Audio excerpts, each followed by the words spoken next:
Welcome to the Beyond Divorce Embracing Change podcast. My name is Michael Flores, and I will be your host while we explore the complex journey of divorce with empathy, insight, and practical knowledge. Whether you're contemplating separation, in a divorce, or looking for support post-divorce, our episodes provide expert guidance, stories, and strategies to help you through every step of the process. We are actual therapists, helping clients who sit on our couches every day through their difficulties of divorce. You are not alone. Join us as we delve in and find solutions that give you hope again. We're glad you're here. This podcast is not intended to replace legal or personal help. This podcast is for informational purposes only. Good morning, everyone, and thank you so much for being here. Jen, you actually had a really cool topic. The reason I like this topic about, the plan, I think you made a statement, we plan the wedding, plan the divorce. And I think that the idea is really, when you have a plan, you at least have a way to approach it. It doesn't mean that it will always happen that way, it'll work out that way, but at least you have a direction, which means that you're setting yourself up for the possibility of having a little bit more success along the way. Yeah. So you're going to talk to us about how that looks, things to consider when... Think about it's kind of like when you do plan a wedding. You have to think about all the similar things when you're doing the divorce. I mean, it's still about those relationships. It's about your families. It's about all the different logistics. And that's kind of where I want to start, is the logistics of things. Because that's the first thing that most of us think about whenever we have a new job or a new thing. Logistics. How do I get there? What do I do? How do I do this? Yes. So I think this pertains mostly with people with children. Obviously, what's the best interest for your kids? And thinking about what that means. A guideline for them to feel safe. What does your state require? What did they look at as the best interest of your children? And because obviously you're involving the legal system, so you're going to have some interaction with the legal system. But thinking about what's best for your kids, not what you want. Yeah, I think that last statement makes sense. It's like, what do they need, not what do you want? Yeah. Yeah, and they meaning the children. Yeah. Absolutely. Thinking about the living situation, who are they going to live with most of the time, or all the time, or half the time? Where are they going to live? Obviously, you're living in one house. That's going to change. Well, I'm going to go ahead and help the listeners here for a second and just say that I'll tell you what most kids want. Yeah. Like when the topic of divorce comes up, or the kids may know about it. I got to give a shout out to a family I was working with. I'm not going to mention their name, but so I meet the kids for the first time, and they tell me that I asked them, how did you learn about the divorce? Yeah. And they said both our parents sat down and met with us about it. Yeah. And I said, at the same time? And they said, yes. And I said, what was that like? And they said, well, at first we thought they were joking. Oh. And I said, oh, okay. Well, all righty. Yeah. And so then they went on to say that they remember Dad's bottom lip quivering a little bit and Mom was teary-eyed, and just talking about this transition that their family's about to go through. And when they've been through it now, but when the kids look back at it, they really appreciated their parents. Yeah. For at least kind of saying, we at least need to let you know that we're making a change. Now, both parents were in different places. Yeah. So, like, one was really in the sad stage. I think one was kind of more in the fear stage. Like, I don't know, what's this all going to look like? I'm a little nervous. Yeah. And I think with kids, what they've taught me is they just want to know what they need to expect to be different. Yeah. They would like to usually stay in the same school and have their same friends and keep their routines, play their sports. And as long as you can go about it without interrupting their life stuff as much, it seems it's a little easier. That almost feels like best interest for children. Yeah. Like, hey, we're going to have this divorce, but kids aren't changing schools, okay? Yeah. Like, they have their friends, they're set up here. Yeah. We're getting divorced, but the kids are still playing baseball. And we're still going to be obligated on your time. Yeah. You're getting them there. I'm getting them there. They're getting to their stuff. Yeah. The more that parents, I think, do that, Jen, and you think about logistics, is when you're thinking of logistics, consider the consistencies that must stay the same for children. Because one of the best questions I've asked in therapy is, hey, your parents have informed me they're getting divorced. I've had a case before it got divorced, but we knew they were headed that way. Yeah. And I asked the kids not what they wanted to see happen. What do you want to see stay the same? Yeah. That was a better question. Well, and it kind of goes like with how they make decisions, who's making the decisions. You know, you have to think of a few things. You've got to think about, one, the age of your kids. Little or younger kids are going to have different, you're going to have a different outcome than what your older kids might need, especially those that are more established in sports or events or different things, theater, whatever they're doing. And we have a podcast on that, Jen. Oh, we did. On different ages. Remember, I think. Oh, yeah, we did. Did Janan do that one? Yeah, me and Janan both did. Well, there you go. Yeah. So, you know, kids are going to think, where am I going to stay? You know, am I going to be left alone? When do I see mom? When do I see dad? You know, where's my stuff going to be? Their schedule. Because kids are geared, I mean, they go to school. They're geared towards a schedule. They need to know where they're going, when they're going there. Yeah. You know. What is it going to look like is probably the kids don't know how to ask that question as well, but like, what will it look like? Yeah. Is probably a very common question you want to try to answer as best you can. The thing is, if you know, in my opinion, if you know what it will look like because you have complete control of that, because it's in your environment, then you can explain it. But if what it's going to look like requires a collaboration between you and the co-parent, it's really hard to answer that question. And you might say, well, what would you like it to look like is an okay question. Yeah. Just know that they don't get the decision, but they do get an opinion.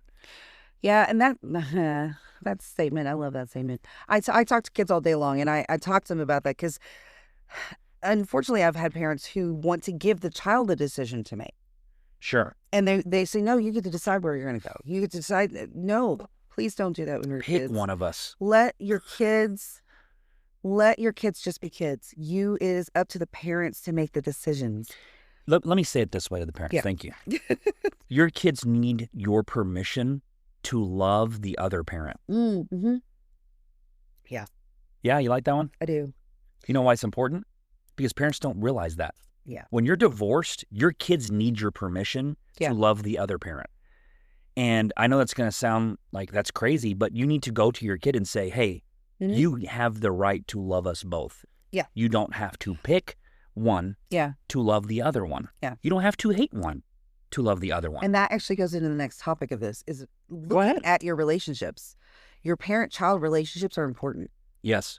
And one thing I like to point out to parents is your relationship with your ex-spouse to be is not the same as their relationship with that person.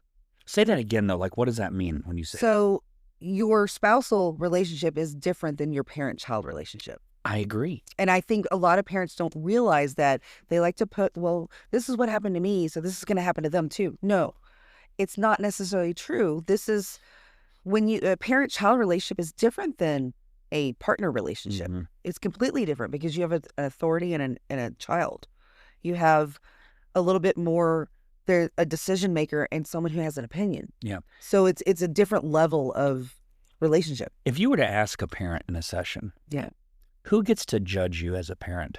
Oh, the kid does. I know that, but if you asked a parent that question, would they say that? No, they probably would say the other parent is judging them. Is judging them for what they do and how they do it.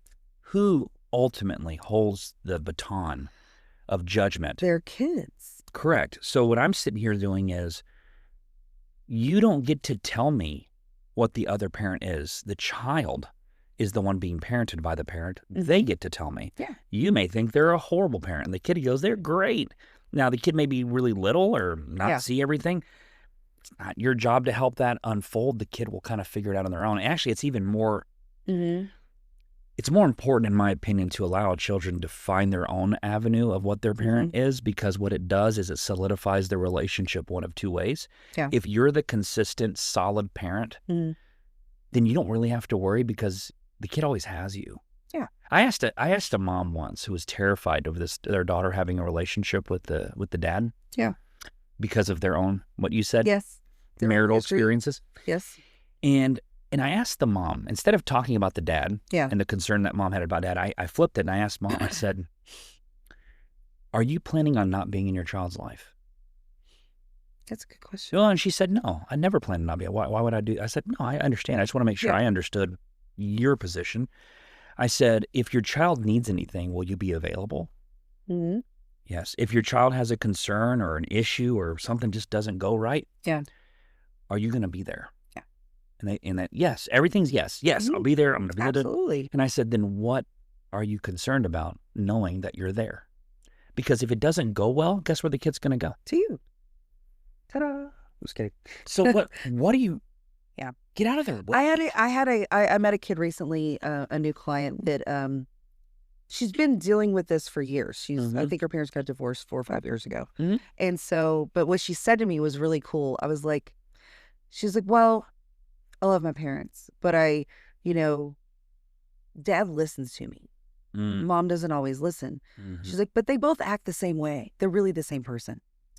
Really? Yes. And I was like, oh my gosh. She was like, they both do the same thing to each other. Like, you're doing the same thing that Mom did to me. Oh my gosh. Yeah. And so what she realized, she realized why her parents used to fight, because they were fighting about the same things. But she also realized, I don't have to decide. I still have both my parents. I would like to be over here because this person listens to me more versus this one over here. And when I asked her, I said, what if we could work on where both of them listen to you? She's like, cool. So do you think that parents are getting stuck going, I want my kid to have a little bit of like say-so in what their life looks like through this divorce, and so they're trying to build them into their plan? I think so. I think parents they feel like they make the wrong choice for their kids without getting their input, that the kid's going to be mad at them. Which the kids don't realize that kids usually worry, if I ask a question, if I do something wrong, my parents are going to be mad at me. What they don't think about is their parents might think the kid's going to be mad at them if they make the wrong decision. So, Jen, I'm so glad you said that. So what should a parent be doing then? I think it's okay to ask, what do you think should happen? Or what is your opinion on this? But also letting the kid know that Mom and Dad are still going to make the decision. Yeah. I'd like to know your input, but at the same time, it's not putting pressure on the kid. It's okay to have an interest in how your kid feels and thinks. Yeah. But it's good to set the standard that we decide. Parents decide. Because I think a lot of times when a parent asks a kid, well, what do you want to do? The kid feels the pressure of, well, I have to make a decision or they're going to be pissed off. And I've had kids tell me that. They're like, I have to make the decision because they're asking me to. And that's not necessarily what a parent's actually asking them. But it comes across that way. And so you have to that's why it's important to think about the age of your kids and their development stages and what they know. So a little, and I'm glad you brought that up. I guess a little nugget for the listeners is, you got to understand that when you go to your children and you ask those types of questions like, what do you want and what do you want it to look like and how do you hope it will go? The kid is filtering that answer through what they think you might want to hear. Oh, yeah. And so every time me as a parent, and even now, I'm in a marriage, I'm not getting divorced, I'm in a marriage, but if I go to my kids and ask them, what do you want to eat tonight? I promise you, just looking at their eyes, I have one kid that won't care. She'll just tell you. I don't care. She doesn't care what I'm thinking because and the way I know that is because she'll blurt it out, even if I told her I don't like the place, but she enjoys it. Like McDonald's. I'm not a big McDonald's fan, but she likes her French fries. So if I say, what do you want to eat tonight? She's not filtering, my dad doesn't like McDonald's. No. Okay. But I got another kid, and I can promise you, as I'm watching her and we ask questions like that, she's processing, well, if I say this, Mom's not going to like that. But if I say this, Dad's going to be... And you can just see the conflict inside of her just by asking, what do you want for dinner? What do you want for dinner tonight? I mean, I feel that. I don't like being asked what I want for dinner. I think most... Like someone else make a decision. I think in all families, I'll say this. I think in all families, it always feels like your first child. We used to call that the golden child. Yeah. They develop that kind of that sense of... Because they were the first one, and they want to make both parents happy. Yeah, your second child's kind of that middle forgotten child. It's like college kind of makes more of a stand. Yeah. Kind of just gets in there. Or they just say, I don't care. Yeah, true. They're going to go with whatever everybody else wants to do. Indifferent, yeah. It's what I see. But I think what I want parents to remember is most of your children, not all, but most of your children are literally filtering your questions, those hard ones like that, through the eyes of what is it that they think you want to hear. Yeah. Well, and in divorce, that is more apparent. I think it's more apparent because when you have you have two households and you have two things going on, it kind of goes into the, your relationship with you and the other parent. What does that look like? Do you co-parent well? Do you talk to each other? Do you have interactions? Or is it more parallel parenting where you both kind of have your own thing and way of doing things and you have minimal interaction with each other? So speaking on this separate topic of planning and family piece of it, should parents have a plan on how they're going to work through disagreements in their co-parenting relationship? So you're not just planning how you split. You're planning how you talk. Like when we disagree, how are we going to resolve it? Basically, what's the process we're going to use of elimination to eventually land on a solution? I think Dr. Robinson would have said, well, hell, Michael, if they would have done that, they probably wouldn't have gotten divorced. Well, maybe. Depends on what happens. Because most of the time, well, that's a good point, but most of the time, it seems as if people have the conversation of what they expect it to look like going well, but they don't have the conversation on the alternative of, hey, when it doesn't go well, how do we... And I would say this to parents, just as another nugget, is if you're in the process of planning a divorce and you're talking to your co-parent and you're like, hey, what are we going to do when we disagree? So that we can still end up making a decision that's in the best interest of our child. How are we going to do that? Well, and my thought on that is because I work a lot with kids, they 9 times out of 10, every kid I have that is going through a divorce or their parents are divorced, the biggest thing they ask for, I just don't want them to fight. Oh, you talking about the kids' request? I want them to be nice to each other. Yeah, every time. And so having a plan for when you disagree on something, you may go behind a door, but that doesn't mean your kid doesn't hear you. So, because they do. Let them watch you work through the agreement. It's funny because when I was researching some of the stuff that I have in here, I actually found it on, I found some information on a website about an app, a parenting app. I know some of the courts use parenting apps a lot where that's where you do your communication with the other parent, especially in higher conflict situations, because you need a safe space for both of you where it is just, that's all it is. You don't have to be best friends with your ex. You can just be cordial. That's all. Just be nice. I think of it like a job. It's like a job. It is a job, isn't it? Being a parent. I clocked in when I became a dad. I hadn't clocked out yet. You don't get to ever clock out. Yeah. It is like a job though, because think about it. In most fields, you're going to come across people you don't like, but you got to work with them anyway. And here's the problem in society now, and I'm glad you said that. If you have a job you don't like, you change it. Yeah. If you have a friend that you no longer feel like y'all can work through things, you disengage with that friend. If you have a bad experience with, I don't know, an insurance agent who sells you insurance, you can get a new insurance agent. You had a bad doctor, you can change doctors. When you have kids with someone, they are in your life. You don't get to change them. No. It's the father of your children. It's the mother of your children. They're not changing. You can come in here and tell me how, they're wacky and they're psychotic, they're narcissistic. Well, let me say something to you. You had children together, and so now you have a responsibility. To that person. Yeah. To your kids. Yeah, to your kids. One of the things I honor about my father is, and I won't go into too much of my personal life, but my mother died when I was 4, my bio mother. And my dad has not interacted much with that side of the family since I was a really little kid. Yeah. And when my grandpa died, my granddaddy, we call him granddaddy, my dad asked me if it was okay. He asked me, is it okay if I go pay my respects to my father-in-law? Yeah. And I said, Dad, you're a grown man. I don't think I could choose. I don't get to tell you, what to do. And he says, well, I just don't want it to be a problem for you because I don't know how, your family will receive it. I said, you're my dad, and I don't get to choose that, so we'll see how it goes. And he did. He went. And what I honor about my dad is he kind of walked into something he knew may not go very well, or he might get looked at kind of weird. But he didn't go for them. Yeah. He went for the respect and honor of his wife's dad. Yeah. Who passed. And so my dad did the same thing.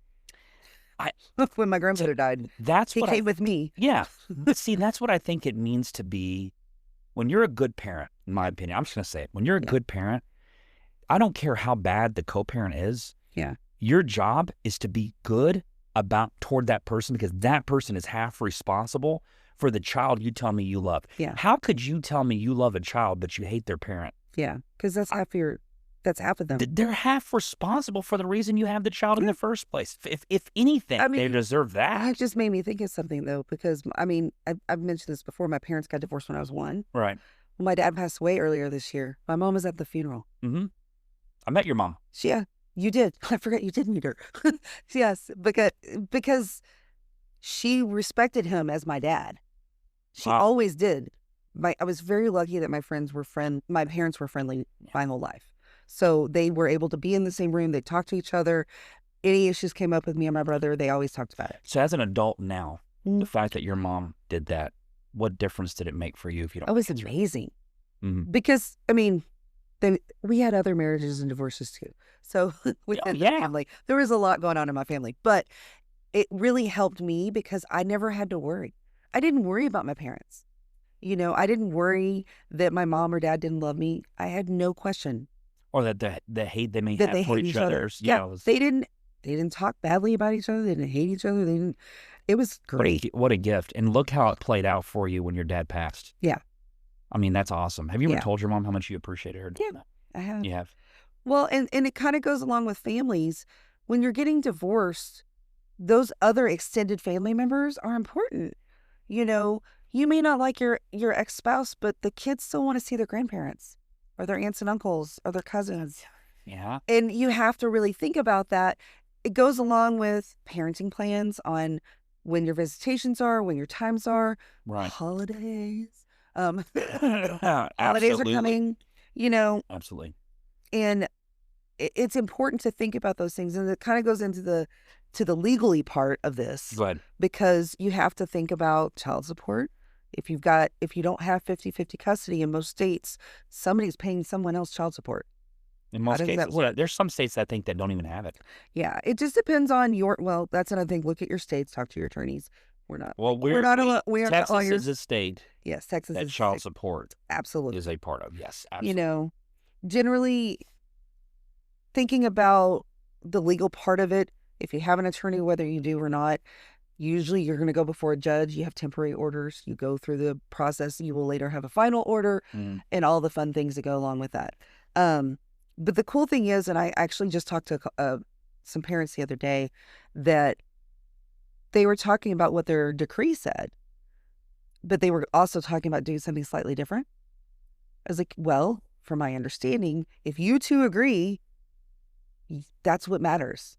The court only steps in if the parents can't agree. Well, the court sets this. Let me clear that up. Yeah, you clarify. I will clear that up. Thank you. I've had parents ask me this. Yeah. I tell parents, parental alignment is my favorite thing because of what it does for you, the parents, the trust you're trying to build as co-parents, and for the child. Yeah. To see y'all come together and align on something. Yeah. I cannot give you permission to do anything that supersedes your court order. Yeah. However, if you choose to do something different than what the court order says, I'm happy to write down what your agreement is in my note. So it's validated. But I can't give you the... It's validated, yeah. Correct. So I'm basically saying, I'll notate that y'all made this agreement either in a therapeutic setting or you've told me about it and you've aligned. Yeah. However, I can't say go do it because it does supersede your court order. True. Like changing a schedule. Yeah. Hey, we decided we're going to go 50-50 now. Like, oh, that's fantastic. Well, can we do that, Ms. Flores? I don't have the authority to tell you you can do that. However, your court order says that one of you has a standard possession schedule, and you guys, it sounds like, have agreed on a 50-50 and week on, week off. I'm going to go ahead and notate in my note that y'all agreed on such. Yeah. Do as you will. Yeah. Please understand I can't give authority to do that. And that is the only way we can do it. Yeah. Does that make sense? Yeah. But no, I am not opposed to parents agreeing and shifting things for the best interest of their child by any means. So I'm absolutely for it. I just can't give them the authority to fulfill it if it supersedes a court order. That's all I tell them. Yeah. And really, if there's any therapists listening to this podcast, I think they need to know that too. Yes, it's helpful when you're dealing with court stuff. Sure. What else do we need to know about legal stuff that would be helpful to consider in the planning stage? Well, the parenting plan with the visits, the holidays, like how you're going to do everything. Usually it's written out to a T. And if it's not, should they write it out? Yeah. Probably good to write it out for the kid. It's beneficial. Well, and actually, I've had a couple of families that I've worked with, and I'm like, do we have his calendar? Like, is there a family calendar? Yeah, we have a big ass calendar. Sorry, I know. I said a bad word, but that was the Jesse Isler calendar. Well, I've it's asked huge, them, man. especially with kids like 9, 10, when they know how to read a calendar. Yeah. They want to see, when am I going to mom's house? When am I going to dad's house? It helps them understand, and it gives them a calmness. It actually goes into reassuring them. Yes. Hey, this is what's working. Yep. It's funny. I was, we work in therapy land, cognitive behavioral therapy. People hear about it all the time, CBT. There's something that I came across that it was kind of interesting in regards to this. And so the basics of change and the way that we think about our behaviors and our thoughts and everything else. A way of acting is like being consistent. So be consistent with your kids, whether it's in the way that you handle things, the way that you discipline them, the way that you show them love. Be consistent. So when something comes up, like life matters, that's inconsistent with what they're consistently receiving, is it important to be consistent of letting your kids know of the inconsistency that happened? Yeah. Okay. A way of feeling is like balancing affection properly. Okay. So you have these kids, they're thinking about what you feel. Well, if you give more attention to one kid over the other, which, we know it happens, it's hard. Balancing being a parent is hard. And sometimes you have one kid who needs a little bit more extra care. And balancing that affection properly helps the kid understand, okay, mom and dad still love me. Mom and dad really think about me. A way of thinking, like cooperating for the child's benefit, not your own. Cooperating with the other parent, cooperating with other kids in the house. The way you can do cooperation is just be flexible. Be flexible where you can. Yeah, and then a way of coping out. Through all of this, life is stressful. No doubt way around it. A way of coping through it is maintaining a positive relationship with your kids and your spouse. And as dark as this sounds, when people have near-death experiences, I've learned that they actually start to value what's really important in life because they almost lost it. It's like you don't know the value of something until you lose it. Like none of us. I had a mom tell me she went through breast cancer. She's like, I completely changed afterwards. Oh, I bet. Yeah, because her view of what quality time looked like and what her time with her 100%. kids, it changed. She's like, you know what? I don't care about that role anymore. It's not that important. I think you take a deeper dive in yourself and say, fast forward and then look backwards. So you go to your gravesite and say, is this how I really want to be remembered by my children? Yeah. And if the answer is yes, then keep going. But if the answer is no, then change it. Yeah. Okay. Anyway. Yeah, look into the future a little bit. Don't go too far. Oh, because I go all the way to the end. I go straight to the stone. Well, you can't, yes. I go straight to the stone because the only thing that mattered was the dash. Yeah. But in regards to planning for this process, it is a process. It's not going to be something that's cut and dry in a split second. I get it. There's a delay. And this is why we say it's good to have a plan. It's very good to have a plan. Awesome. I mean, you plan for weddings, you plan for graduations, you plan for birthday parties. So plan a divorce. Plan the divorce. You will feel better. Secret. No, don't do it in secret. Don't do it in secret, no. Then you look. That might not work right. Looks a little deceptive. But it's important to think about what it can do, because 9 times out of 10, if we have a plan, we feel more calm. As people, as humans, we need a structure. That's why GPS has helped so much. They have all kinds of alternative routes. I miss my maps go. Anyway. Do you really? That big old thing? That's funny. Well, let me wrap it up. Thank you so much, listeners, for being here. I think the key takeaways today that I've learned is when you're making a plan, it's good to have a process to help you navigate how you're going to get where you're going to go. It's good not to be deceptive with it.